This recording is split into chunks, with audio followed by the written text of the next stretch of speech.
Here we are on this 23rd day of June of 2012, and I'm in the wild black raspberry patch. You can see these guys. Pretty nifty little fellas. You know they're wild black raspberries because they have like a hairy texture to the outside of them. And you can take one and set it on the tip of your finger and it'll balance because they're kind of hollow when you pick them. Here we go, here's some over here, look at those. Look at those are nice. See those? See how they're kind of hollow there? That differs from a blackberry, and the blackberries don't have hair on the outside of them. So it's kind of a slow process picking these things, but they're sure good for you, full of antioxidants, and they're sure a lot of fun. I'm going to maybe make some jam, or see if I can get my mom to make some black wild raspberry jam. Look at that, aren't they cool? Throw them in there. The old Cool Whip container works great. Alrighty, I'll keep looking. You can see these things. They have, if you look here, 3 leaves. There you go, 3 leaves. Kind of like poison ivy, but they're anything but. There's one right here. Here's one. You can also just pick them off. That's what your hands look like after a while. There you go. Right here. And you don't want to. It's great to put on mosquito spray, but not on your hand. Maybe at least the tops of your hands, but you don't want it on the bottoms of your hands. You don't want any poison near your fruit or your berries. Alrighty, there's some more. You can see them all. They're all around here.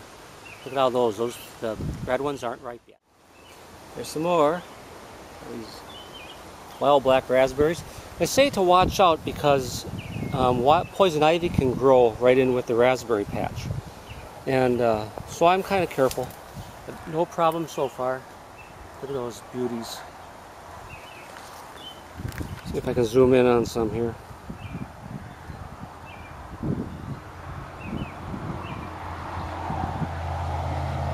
There we go, that's what we're after right there. Look at those. Gotta have long pants on, cover yourself good, have a long shirt on or a hooded sweatshirt like I've got. Anything to cover your arms too, because these things have a lot of thorns. Alright, there's a unripe one. Alright. Once in a while when you're picking these wild black raspberries, you will drop one on the ground. That's okay. If you drop one, drop it. Let it drop. Don't try to pick it up. You're just growing new raspberry bushes. These things are pretty aggressive and they grow wild all over the place. Look at those. Look how nice those are. Get one of those on, yeah. Alright, you can see they're slowly filling up. Actually, that was just a thin layer at the bottom of that Cool Whip container. They're finding out that the antioxidants in the black raspberry target the esophagus and the colon. So they kind of help you at both ends.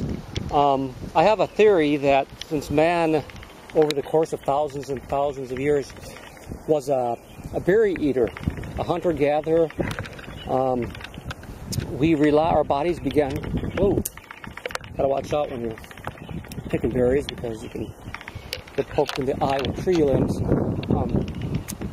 As time went on, our bodies became used to this kind of a diet, and now it's been replaced in the last 50 years with processed foods, and so we're missing out on the nutrients that we need for good health.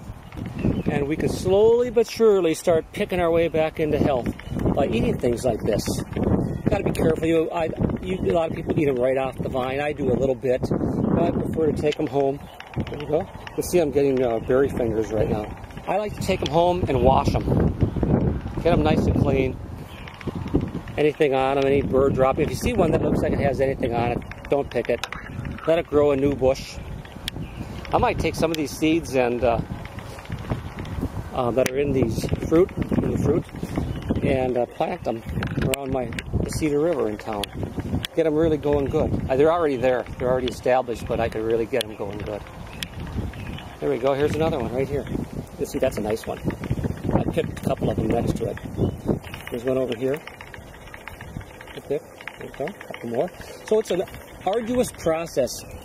Slow slowly but surely you start filling the bowl. Another thing I've noticed about picking wild black raspberries, when you get into really good areas like right in here, they're very thorny and mosquito-y. Seems like the more thorns and the more mosquitoes to torment you, the more ripe berries around. I was in the last spot I was at, wasn't very good, and there were no bugs bugging me. Now I'm being harassed. There's a lot of stuff in here to pick. Look at that, and there's a lot of bugs waiting to bite me. That's the trade-off. If you get encephalitis because you were bitten by mosquitoes, then those antioxidants in the berries aren't going to do you any good. So keep covered up and work fast. Well, we're done. Here's our bounty for today. It's up a little ways inside of there. A little over an inch in there. This Cool Whip container. Fresh black raspberries, wild black raspberries. Few things I learned on this is only my second time out hunting these things. I found the biggest and best berries in shaded areas, like on the north side of little woodlots, places that got minimal sunlight.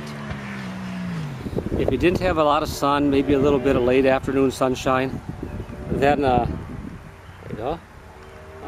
Then they grew bigger and nicer and denser, more of them on a bush. Pretty cool. Right now is a good time to get out and look for your wild Minnesota black raspberries. Better than the red ones up north, I've been told. These are supposedly state of the art. So get out there, enjoy yourself, and munch down.